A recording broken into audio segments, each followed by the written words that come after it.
Jess, Hey, how are you? I'm good. How are you guys doing? We're good. Thank you so much for doing this. We appreciate it. Not a problem. First of all, wait, what are you sipping on? What do we got?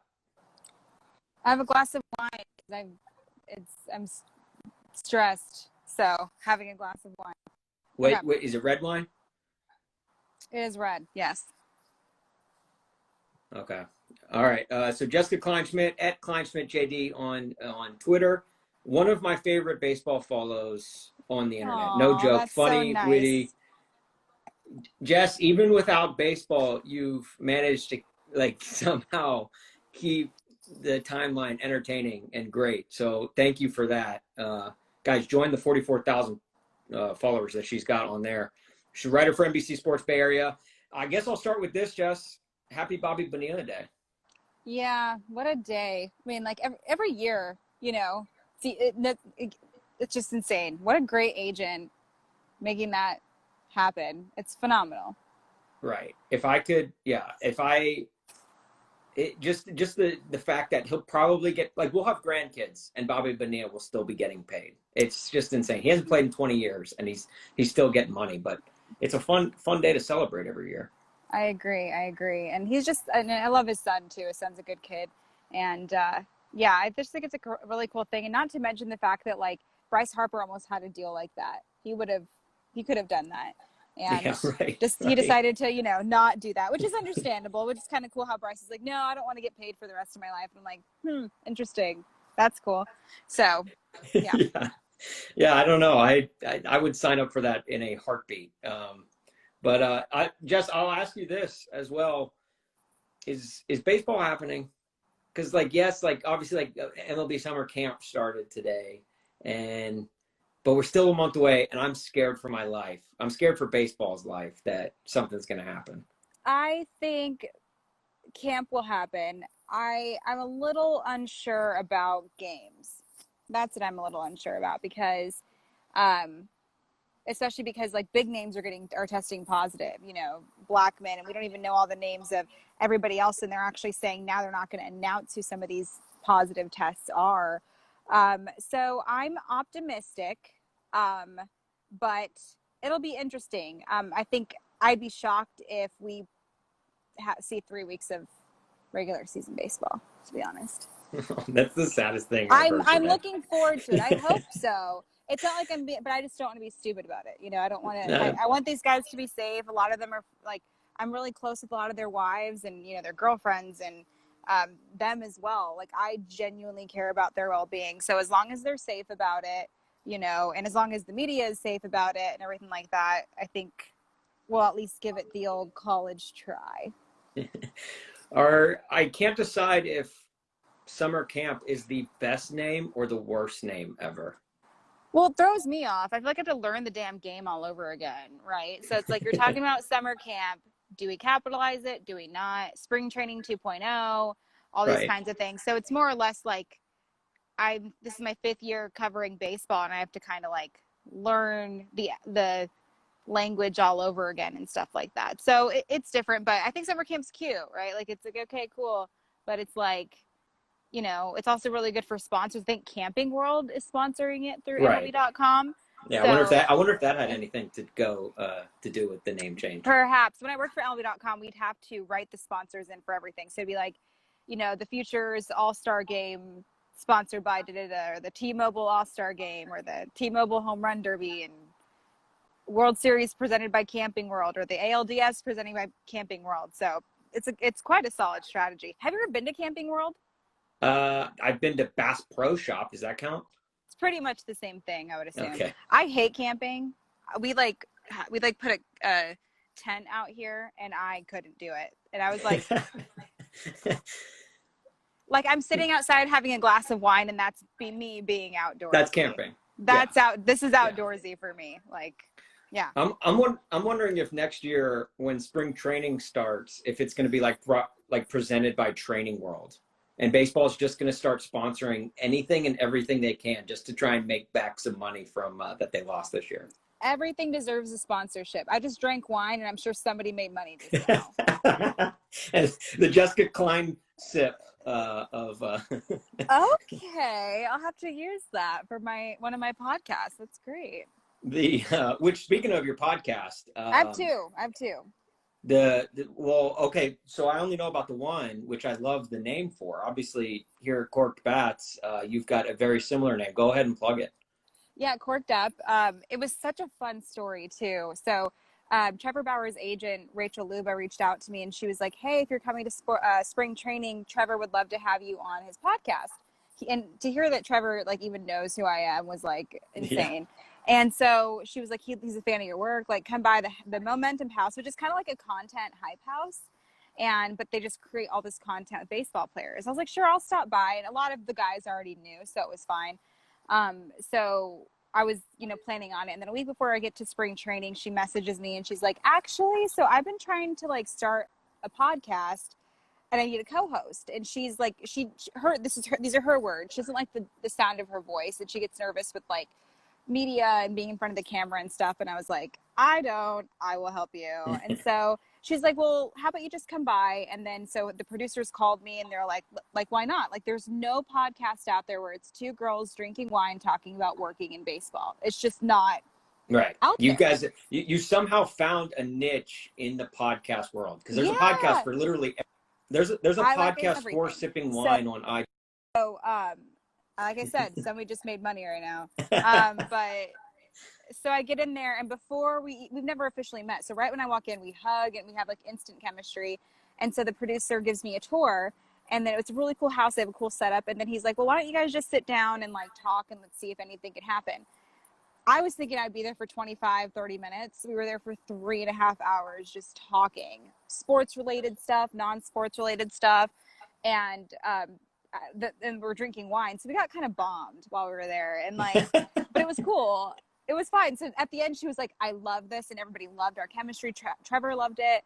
And then, so we decided to like make some promo videos. It was so weird, but we make these promo videos the first night meeting each other and we're drunk. And it's just like such a weird vibe. But like the next thing you know, we have a podcast. And of course, like the coronavirus kind of was a halt because right when I got back from spring training was when the whisper of coronavirus became more than a whisper. It was like becoming an actual thing. So that kind of took a hiatus for a little bit along with everything else. So we just launched, I think 2 weeks ago. And it's been, everybody really loves it. I went on a date last night and the guy was like, we did a social distancing date. Don't worry. Okay. And he goes, I have to tell you, like, I don't want you to think I'm weird, but I Googled you and I loved your wine podcast. I was like, I'm not even weirded out. That's amazing. That's cool. Awesome. That's fantastic. Did you subscribe? Did you subscribe, right. Mister? Or are you just gonna, or are you already not gonna commit? You're not gonna commit yet? Okay. Like, come on. Right. Look, I'm in this for the long haul. I was like, oh, okay. I see you didn't subscribe, then I'm not gonna subscribe to our relationship. I was gonna say, yeah, so. If you're not gonna subscribe to my podcast, then you're not gonna subscribe to me. Yeah. Nice try, bud. Jess, if going back to the summer camp theme, and I know I'm like you, I'm not the greatest outdoorsman. Hence why I'm doing this podcast indoors. I mean, you're even more outdoorsy than me. I know. So we had this discussion on our podcast this week in lieu of summer camp. Which did you ever attend a summer camp growing up? I did. I was a latchkey kid. So it was just like a latchkey that turned into summer. Do you know what I mean? Okay. So somewhat, but then I went to another summer camp and it was baller. We would do something every single day. I loved it. Right. Yeah. Like you make friendship bracelets. You go jump on the inflatable blob. No, we like went places. Oh, really? I didn't know there was stuff to do in Reno ever. And then all of a sudden we're like doing all these things. We had like a rookie ball team we would go watch and like the water slides, all kinds of cool stuff. Yeah. All right. So if you're just joining us, Jessica Kleinschmidt, NBC Sports Bay Area. Jess, so in lieu of summer camp, if you had to pick 4 major league players to be your bunk mates at summer camp, who are you choosing and why? And to give you a little bit of time and space to think, like some of our answers, or I'll give you my list. Okay. That we gave on our podcast this week. I went with Mookie Betts first of all, just because you go to summer camp everyone needs to know a guy named Mookie. Like, it's like, oh yeah, I know Mookie. He's from summer camp, you know? For sure. And then for you're sure. like pen pals, or you try to be pen pals throughout the year, but that usually dies down around the time homework starts back up. So For sure. and then you just meet back up with him and you're like, hey Mookie, how's your school year? Aaron Judge is my other one. Aaron Judge, just because he's bigger than the other kids, he'd help you dominate in all the kickball and all the sports and everything. 100%. Yeah. And he can, like, he's old enough to where he could pass as an adult, so he could sneak into the nurse's lounge. Oh. And like maybe get treats and snacks and stuff. I'm glad you went that way. I was thinking another way, but yeah. Snacks. He can get you Adderall. Snacks. Yeah. Shots. Went with Jose Altuve just because your posse, your group, you definitely need someone shorter than you, so you're not the shortest one. Well, nobody is shorter than me, so I would. Well, that's fair. Maybe Jose Altuve's child. Like, I don't know. Yeah. And then I went Javi Baez just because Javi Baez to me is like the confident kid in the camp and in the bunk, and he would be like when the girls' camp comes across the lake for the co-ed dance at the end of the summer, he would be the one to break the ice and get the guy side of the camp to the girls' side of the camp. Got it. To get to come to the middle and start the dancing. So. Okay. So, could they be former players too? Yes, but we made the rule that Bartolo Colon is out because he's the. Why even ask me this question then? He's the chef, because we all would have picked Bartolo Colon. That's why. So we had to make him off limits. I don't think I would take Bartolo because I like attention, and he would take all the attention away from me. He's like picking Odd Job in GoldenEye on N64. You know, it's just not fair. Yeah. Okay. All right. So he's the chef in the mess hall, is what we decided. I for sure would pick Josh Reddick because he would like sneak in the alcohol. Yeah. And like, and he's outdoorsy. He's outdoorsy, so if anything ever happened, and like you went to summer camp with a kid who was like obsessed with WWE. You did.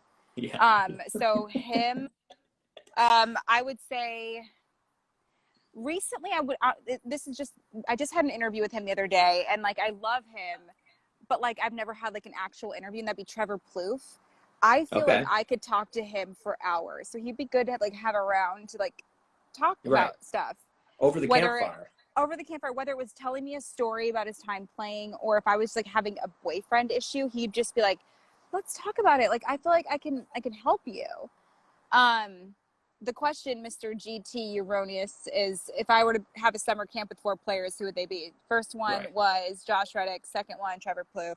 Third, Joey Votto, just because like I want to be like him when I grow up, and I want to learn from him. And I'm curious like how he'd be camping. Like I feel like he'd be like me and be like, I don't want to fucking be here. Like I. Right. And the fourth one. Joey Votto's the one who like gets dropped off by his parents, and he's like he's too cool already. Like the moment he steps out of the car, and he's like, yeah, because like, I'm too old for this camp. Yeah, I'm that way too. And my fourth one, I feel like I have to pick an A's player. Liam Hendriks, because I feel like anything that's thrown at him, he's like, all right, let's do it. That was my really fucking awful Australian accent, but I feel like you need somebody who is Australian in your group, and I don't know. It was down between him and Peter Moylan, but I got to give love to the A's. So I'm gonna go with Liam Hendriks for sure. That's fair. I'm rocking my well, it's not relevant anymore, but I'm rocking my Nashville Sounds hat, and I felt like that. Oh yeah. That it, rest in peace. Well, rest in peace Sounds for and minor league baseball. Well, yeah, and minor league baseball. While Oakland we're A's there. former affiliate. And yeah, and I've got my Yo Cespedes shirt on, so another former A. I know. Yeah, I feel like he would be actually really good to do camp with, only because like he's good with horses, and I feel like that's important somehow. Right. He would show up in he would show up in a cool car, and like anyone at camp that has like anything greater than a learner's permit is automatically the coolest kid in camp. So like you'd have to have him in your bunk to have like a cool. That's fair. Cool bunk. I didn't even get a car until I was like a year graduated from high school. I was that kid. Yeah. Jess, two last questions before I let you go. The first question, obviously the A's and Giants are going to do cardboard cutouts Yes. at the stadiums. What would be the pose for your cardboard cutout if you were a fan? Maybe you're going to have to wait and see, because maybe I'm going to have one. Oh, that's a tease right there. I was asked to do one. I won't tell you which team, but I was asked to do one for sure. Okay. So you'll have now, to see. are they gonna put you like in the stands, or are they gonna put you like in one of those pits where that like, I or don't like in know. the press box? That I don't know. But I was personally asked to do one. All right. So at Kleinschmidt JD on Twitter, join the 44,000 followers she's got on there. Jessica Kleinschmidt on Instagram. Follow her, guys, because I'm not kidding you when I say this. If you're a baseball fan, and even if you're just a sports fan, Jess is a must follow. It makes the timeline better. All right. So I told my followers today that I would ask a question that they submitted. So your question from a Twitter follower at Bradley Minigan: angel hair or spaghetti? What do I call it? That's the only context I have. I've never called it. I only called it angel hair pasta when like I'm at the store buying it. So it's spaghetti. Angel hair is like the thinner noodle, right? I don't know if. Well, spaghetti, can't you literally put any type of noodle you want because it's a free country? I think so. I think that's fair. Also, you're lucky I love you. I hate the photo that you used of me to promote I was worried about that literally right after I posted it. I was like, oh, damn it. I should have confirmed this. Here's the thing. Being a guy, I'm sure your mentality was like, well, a woman would never post this on her Instagram if she didn't like it, right? And that's like your mentality. That was a little bit of my mentality. I loved the photo at the time, but I'm reminded that I got in trouble for wearing that because it was too short. And really? It's a shirt on normal sized people in their defense, but on me it's a dress, but like not quite a dress. It was a sweaty day and it was gross, but it was also the day that I interviewed Joey from Baseball Brit on NBC Sports. Yeah. So it was a really fun day, but I was like sweaty and gross and like, but that's okay. I understand where you were coming from. And I like, why would I, I'll be honest, that was on me. I should have known better. Okay. That's what we call a rookie mistake, and I am by no means. It was a rookie move, but it's okay. Like it wasn't to the point where I was upset. Like it was just like, oof, I hate that photo. Maybe because I feel like I've improved over the years. We're gonna go with that. Well, you have in every aspect. You get continuously better at your writing. You continuously better on Twitter, on Instagram, and them all. Thank you. I feel like my writing has definitely improved, and I feel like that has a lot to do with being really shitty at one point, because I felt like I just wrote to write. And when I was with Cut 4, like I had the best editors in the world. I'm not saying my editors are bad at NBC, but I feel like there's more on me to like be self, aware of everything that I'm putting out there. And, you have your byline attached. It's a big deal. And the reporting that I'm doing and the relationships I'm building. And like today I wrote about Jesus Luzardo, but I talked to his mother and I'm like, she's going to read this. Like I have to actually put effort in, you know what I mean? So it took me so long to write that. My poor editor was like, what's taking you so long? I'm like, because Jesus' mom is going to read this. That's why it's taking a while. That's just why. Leave me alone. The woman who brought this wonderful human being into this world is going to read this. That's why it's taking me a while. How do you spell the again? I don't remember because all of a sudden I'm freaking out. Literally without her, there is no story. There is no Jesus Luzardo without Monica. Do they realize that? And then it's like, and then you start weeping because then you're like, I need to call my mom, and I just need. Oh, that's true. I have to call my mom all the time, but it's like when you watch the end of Click, you're just like, oh, I just need to call everyone that I love. Yes. Well, no, actually, it's funny because I interviewed Tony. Cause I have a second podcast coming through NBC, and I interviewed Tony Gwynn Jr. about it. And you know how like I love my mom, you love your parents, but like they don't know everything that you know about like sports.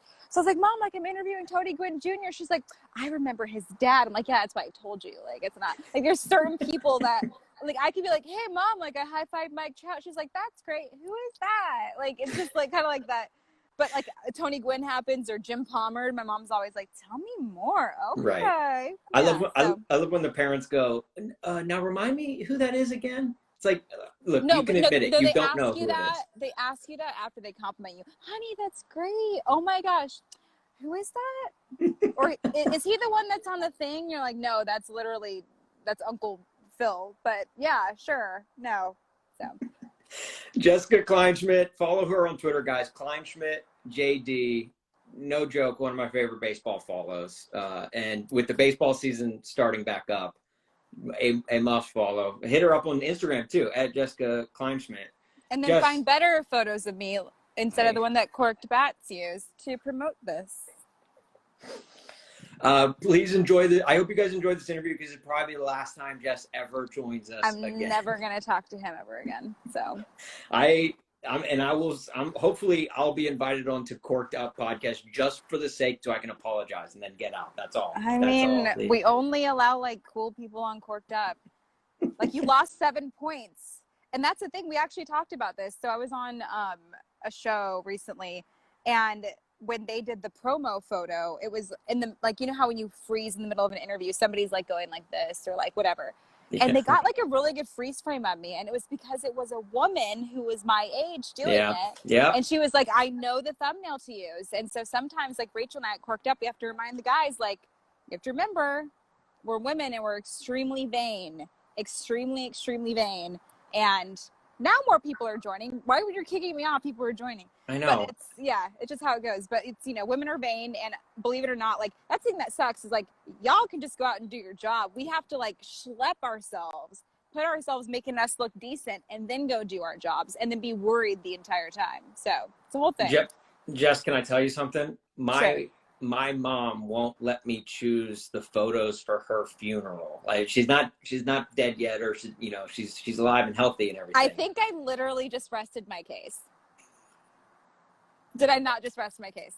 You did. And that's why immediately right when you said it, I was like, yep, I knew this was coming. Yeah. I knew this was coming. The promo photo. It's a great photo that, like, the guy, like, as I'm on dating sites, and like the guys like love that photo. Oh, it's a badass photo, and that's why I chose it. I just don't I'm like, you're literally sitting there in the, what is it? It's not O.co Coliseum anymore. It's the Oakland Coliseum, but the reason why I posted it is because that was like the first photo to show the assholes back in Reno that I did actually do what I told you I was going to do. Yeah, so. Right. That's your stick it to the that's the I told you so photo. Yeah. And I got a few good stories that day too, so they can all, it was a hey, and it was a photographer who took it, so it was legit. So. Right. Jess, thank you so much for doing this. You're no joke the best, and you're always down to clown, and I really appreciate that about you. You're so much fun. Check out Corked Up. Theirs is Cork spelled with a C. This is Corked Bats spelled with a K. And we're Corked Up, and we don't even have an E with we're all like living our thing, because it's actually like, I'm really proud of the product we put together. It's it's awesome. I knew it would be good, but I'm like super impressed with what we've done so far, and Momentum has been phenomenal to work with as well. Literally an agent and an MLB writer sipping wine, talking baseball. Like, it's one of the coolest concepts in the world. We and have like you said, huge guests too. Huge guests. Yes. Yeah. Have you had it? Have you had any guests yet? We're on our 4th episode. Yeah. So we had Jared Carabas, Trevor Bauer, Trevor Plouffe we just recorded with, and then our 3rd episode was more personal to me and Rachel, so we just did it with her and I. Okay. Yeah. I saw I listened to the Carabas interview. That was our debut one. Which was awesome. Yeah, that was fun. So Corked Up. Go subscribe to it because if you ever get lucky enough to take Jess out for a date, she's going to ask you. That will be question number 1. I didn't even ask. He brought it upon himself. I was like, cool. If you're going to subscribe to my podcast, go for it. It's fine. Jess, you're awesome. Thank you so much for doing this. I can't wait to see your pose in the stands at either Oracle Stadium or Oakland Coliseum. One of the two. It's gonna be fun. We'll see. All right. Well, hey, you have a great evening. If you guys missed anything from this interview, it'll be up in our stories, and then we'll Jess, if you're cool with it, and I'll choose a different photo if you're cool with it, if I can put it up on YouTube as well. Of course, there, use any photo but that one. But like, ask a girl, like, hey, is this cool? You're Okay. married, right? You're married, right? I am, yeah. So you literally should know. And she's gonna kick my ass when she finds out that I got Give me her chastised for this. give me her number and I will fucking come at you. I'm like, what the fuck was he doing? My mom said she is responsible for the entire family to choose the funeral photos. 100%. And you're putting that through like a Facetune. You're adding a couple filters, like. And if she wants me to, I'll even like, you know, do some airbrushing, even though she probably doesn't need it. She's probably a total babe. But like, I got her. I'll put them through that one filter on Snapchat that like it like does the cheeks inside and like smooths the skin. You know, I did that for a second and I was like into it, and then I was like, you know what? I know I'm not ugly, but I don't want to be like not me. You know what I mean? So it's just like, that's fair. I don't want to look like a freaking. Never mind. I don't want to. I just don't want to do it. I would like to do that, and then I arrive and they're like, "Who the fuck is this girl?" I'm like, "Yeah, well, you know, Snapchat. What are you gonna do?" Jess, you're awesome. I can't wait for baseball season to start because that just means even more Jess in my timeline. So yes, absolutely. All right. Well, you have a great evening again. Thank you, and everyone go follow her. She's awesome. Do it. All right. I'll see you. Bye.